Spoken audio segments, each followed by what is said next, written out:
That's Nick. And that's Joseph. And today we're here to talk about Conversations with a Killer, the John Wayne Gacy Tapes, where Joe Berlinger continues his fascination with the sordid world of serial killers. It's a 3-part series that will premiere on Netflix April 20th, 2022, right in time for 420.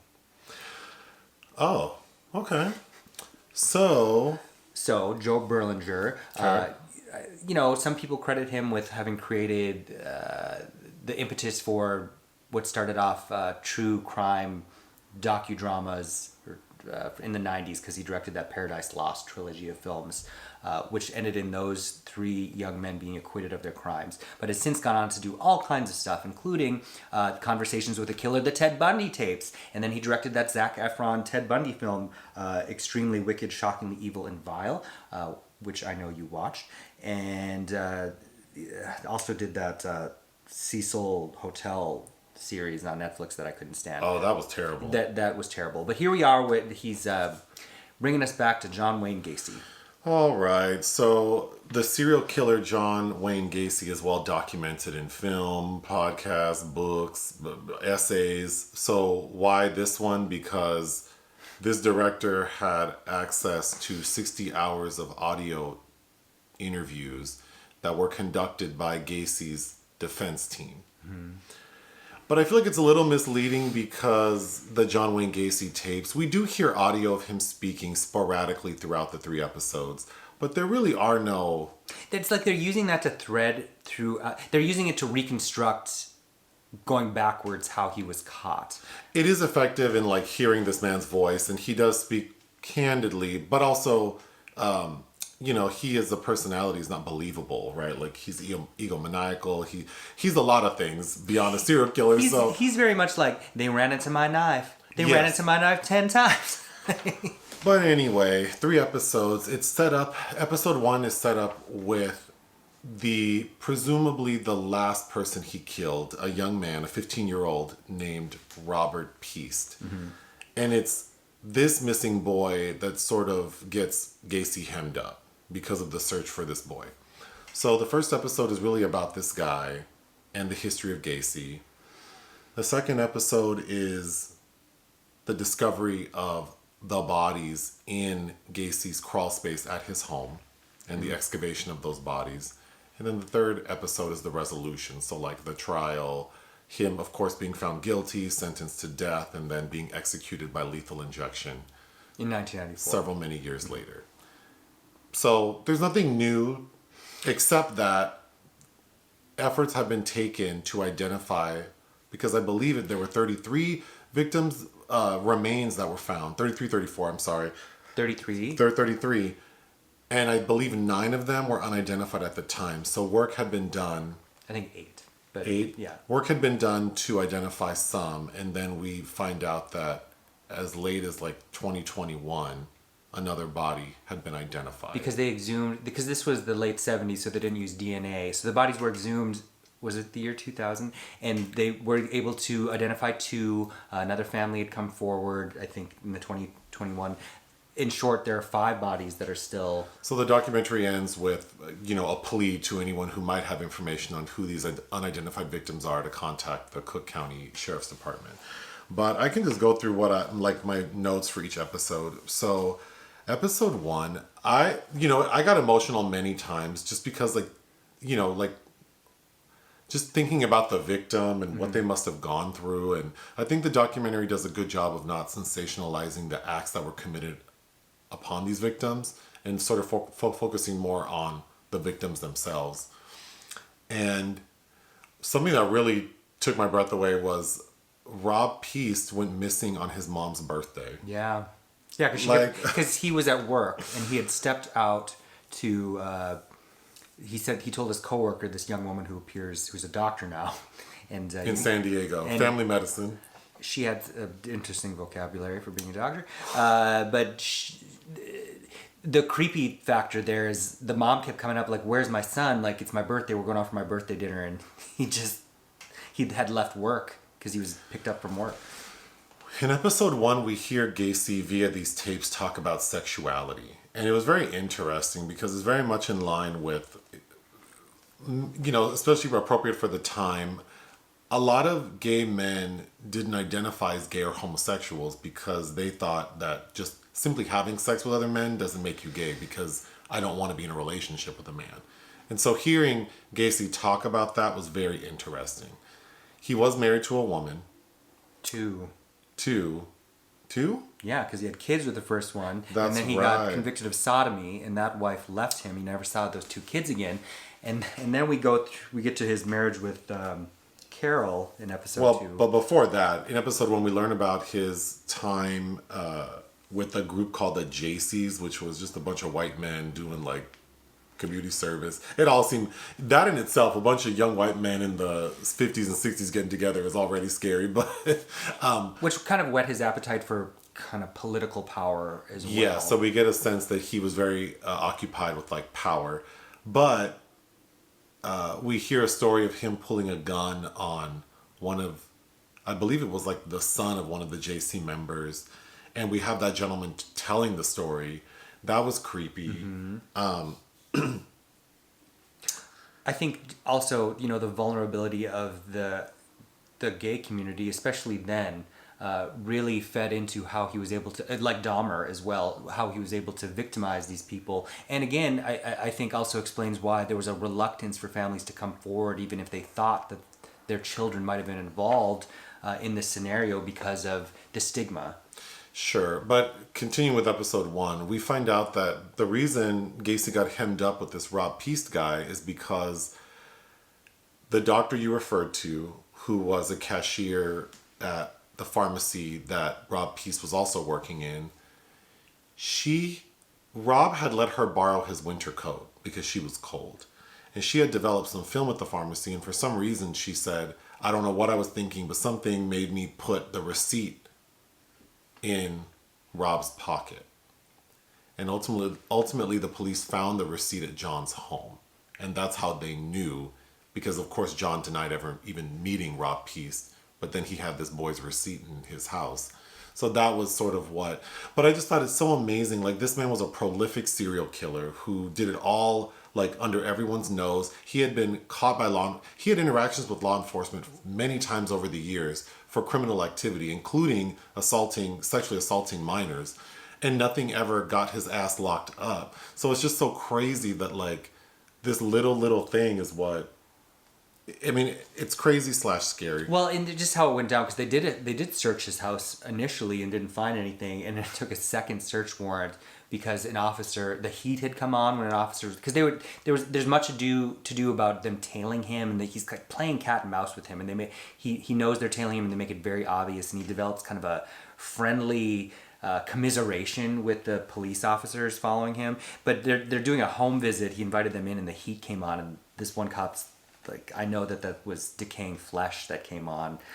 And then when you get into the excavation or everything, that's when this feels it's most creepy. So then we get into episode 2. We meet Gacy's defense lawyer, who I felt sorry for. And it made me think, like, it's so easy for people, just all the hate he received. And it's like, people are so ignorant. Like, in the United States, people are entitled to a fair trial. So someone has to defend this man, because if John Wayne Gacy didn't receive proper representation, his trial could have been thrown out. Yeah. And he could have been freed. Yeah. So someone had to do a good job in defending him, even though there's no chance in hell he was going to be found innocent. But then the way people were treating this lawyer who was just trying to, it's just so frustrating, like how ignorant people can be. But that poor man, trying to defend this person who was not being truthful. Mm-hmm. Yes. And then, of course, when the bodies were exhumed, then it's like, well, we got to do something. So, of course, they pursue a plea of insanity. John owned like a construction company, and of course had nothing but young men working for him. Mm-hmm. And of course, everyone questioned it, like, why would you hire all these young, inexperienced boys when you could get like experienced workers? Well, obviously, because he liked to do things with these young boys. But it was so eerie hearing some of the employees talk about how they dug up a lot of the like graves that were, these holes that were these pits that they were told to dig, these pits that were ultimately used, but not just in the crawl space, like in the driveway, in the garage. And hearing one guy in particular, like he dug the pit in the garage where his friend was ultimately buried. And hearing him talk about that was so eerie because he was just a kid doing a job and he was like, I don't understand why I'm digging this pit. And then the next day saw that it was covered in concrete.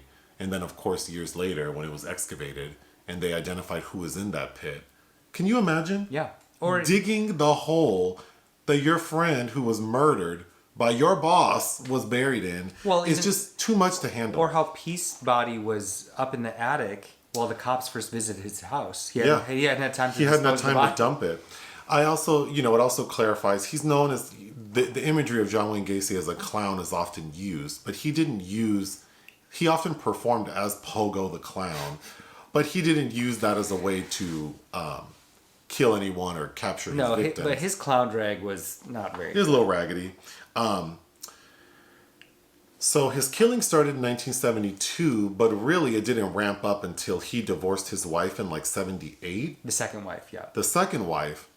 And in that time, which is not even a 2-year period, from 76, I believe, to 78 when he was apprehended, he killed like 29 people. That shit is wild. It was a frenzy. Well, he's getting sloppy too, because he ran out of space in his house. But he also describes that period. So, because clearly he was gay, but he says on the tapes, like, it wasn't until I divorced my wife that I could start cruising. And then that's when he was out there looking for boys. But it's creepy because there were still some bodies while Carol was there. My one note about her was they show photos from their wedding. And I think it's the photographer talking about what a nice wedding it was. And it's like, she looked like she's wearing a straight up peignoir. And, he said that she knew, and she admitted she knew he liked to have sex with men, but it seemed like she was dead inside. I don't know.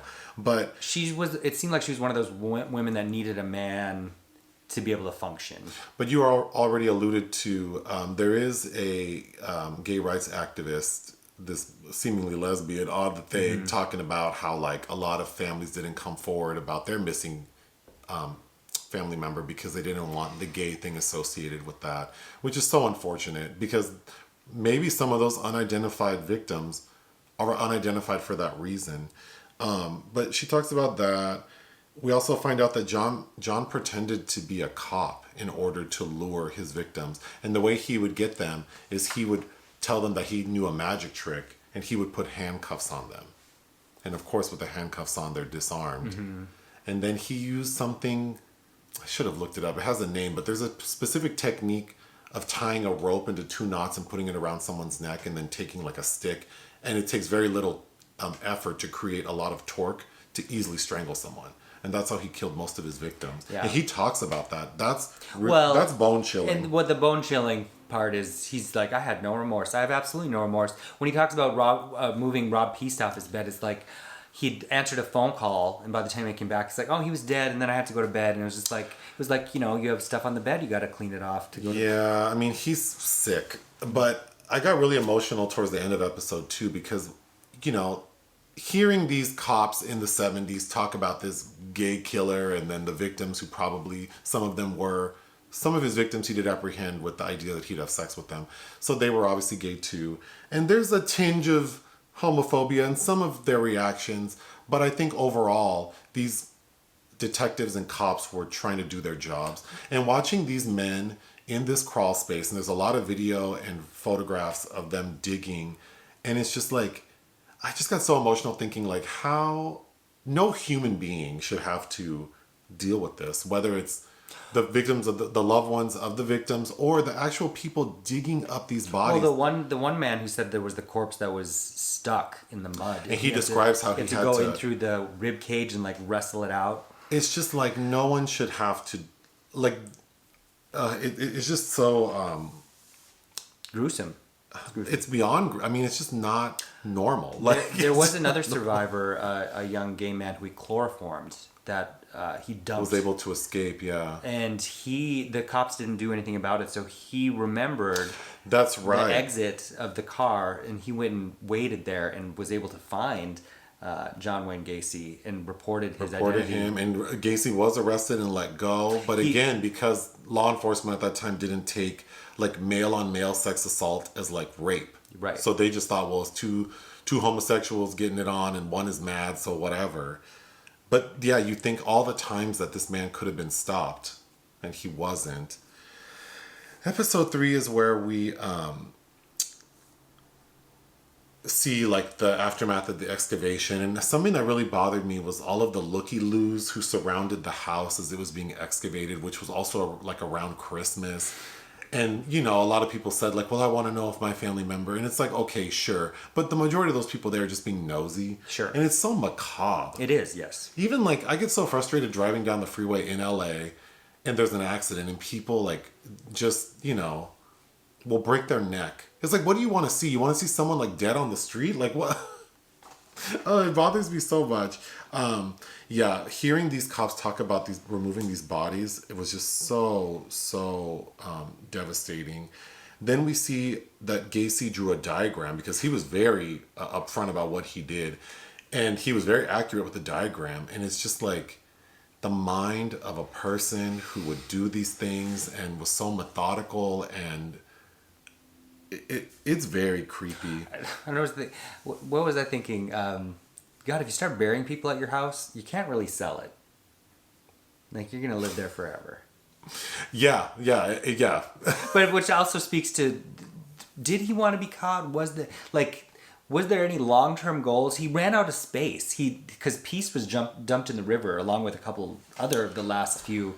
Like, what? Gacy's what attorney talks about how they used the insanity plea, and that he knew that he had hope that maybe that would work because that is his job to get his client off.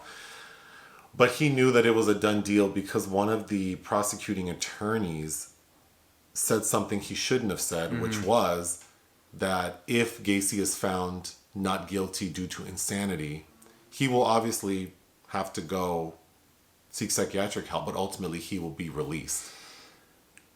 And the jury heard that, and of course Gacy's defense attorney The judge said objected, but the disregard judge that, and the judge said, "I agree. Jury, please disregard these comments." But of course, these people had this thought in their head, like, if we think this man's insane, he'll probably be back out on the streets. So there stood no chance in hell. And then Gacy's attorney says the closing arguments of the prosecution, they had like a portion of the crawl space, and the prosecuting attorney was talking to the jury like, if you find this man not guilty due to insanity, then you're throwing these victims away like he threw them away in this crawl space. And then he had like 33 pictures that he threw at the crawl space, so they scattered all over the courtroom floor. And that's when Gacy's attorney said, if they weren't already convinced, it was a done deal after that. And he said that, didn't he call that a brilliant move? Oh yeah, he was like, that was so dramatic, brilliant. but it was so and the way he described it was like, that shit is brilliant. But of course, this trial lasted weeks. And then when the jury went to deliberate, it didn't even take them 2 hours. Yeah. Like literally, it took the time for all 12 jurors to go use the bathroom for them To have a nice BM. to have a nice release for them to come back and be like guilty. And then one of the jurors even says like, no one even wanted to discuss the possibility Of insanity. that he was insane. Yeah. There's one member of I believe it's the Cook County Attorney General's office at that time who talks, and he's a man he has really bad hair, like he's wearing a toupee, and you know what I'm talking about? Mm-hmm. He looks very affected, like this just took its toll on him. But he said something that I always think is that the average person on the street could be a serial murderer. And that's, I don't know, like I'm very familiar with this case and Jeffrey Dahmer. I had a thing in Abnormal Psych about learning about these people. And it is very scary to think that we don't really know. Shit is flimsy out here, people. And y'all being aggressive with strangers and road rage and being rude at the store. And we see all the videos online of like, you're rude to the wrong person inside of a Popeye's chicken shack, and then like you get your ass whooped. It's like shit is flimsy. It's true. People will follow you home. Like it's scary out here. So it's like be kind, be alert. Especially in gay culture and hookup culture, it's like it's normalized to just show up at people's houses who you've never met before, who you don't know. You know what? We could talk at length about that. I feel like we're going to talk. We should add that to this podcast coming up and talk about that, because I think it's very scary and people need to be more aware. But be safe out there. What else do you have? Anything? Obviously, I know who Gacy was and the gist of what he did, but there was a lot that I guess felt illuminating. Like what? Just how he was hunting victims and things he did, and how the bodies were discovered. Ultimately, I didn't find it very interesting to hear him speak. No. On the tapes, like he just sounds like an asshole And manipulative. and egomaniacal. Yeah, it's just like I'm more interested in hearing everybody else talk about him. But I guess 3 out of 5. I would give it 3.5 out of 5. As someone who's very familiar with the case, I still was intrigued. And if you're not familiar, I think you would. I mean, it's macabre and it's disturbing. And again, like I was emotional many times because it's just upsetting. But a job well done. Sure. Yeah. I mean, Berlinger, obviously, this is a specialty for him. So listen to our podcast. Bye.